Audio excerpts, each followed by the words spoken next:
हमारे इस चैनल मैथिली गंगा को लाल बटन दबाकर सब्सक्राइब करें व घंटी के निशान का बटन दबाएं ताकि सभी नए वीडियो आप तक तुरंत पहुंचे बिल्कुल मुफ्त।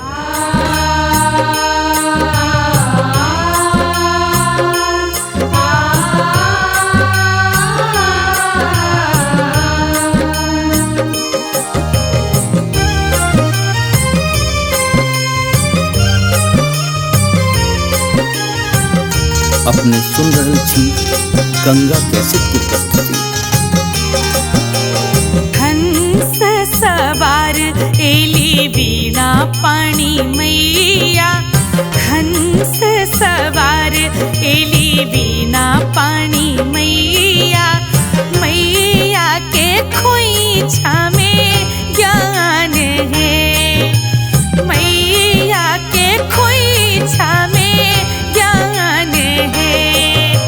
श्वेत कमल बैसवीणा बजावैत, श्वेत कमल बैसवीणा बजावैत, वीणा के अद्भुत तान है, वीणा के अद्भुत तान है।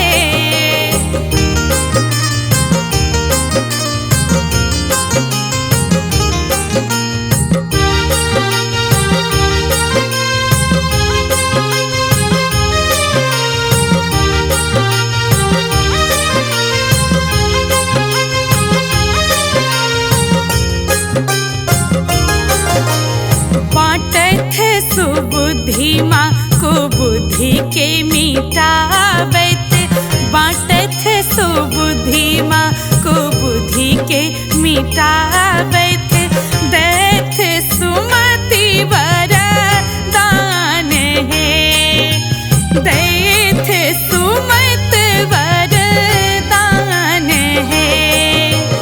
महिमा सरस्वती कर चल सब ग्रंथ, महिमा सरस्वती कर चल सब ग्रंथ, रचलन वेद पुराण है, रचलन वेद पुराण है।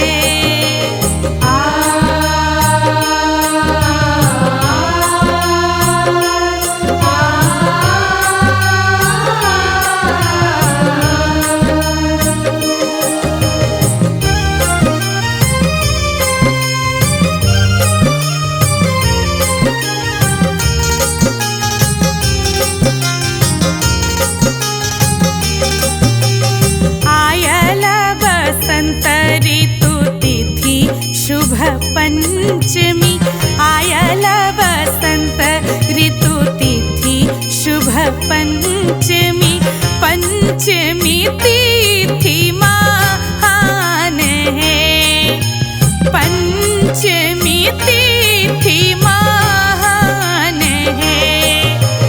लोढ़े का कमल फूल सजाऊ आसन, लोढ़े का कमल फूल सजाऊ आसन, पूजा के करू ओरियान है, पूजा के करू ओरियान है।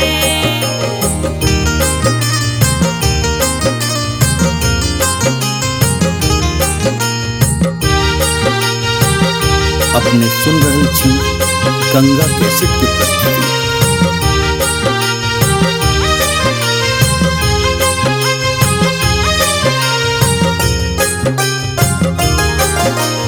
आखरक बोध मांगई मैथिल प्रशांत, आखरक बोध मांगई मैथिल प्रशांत,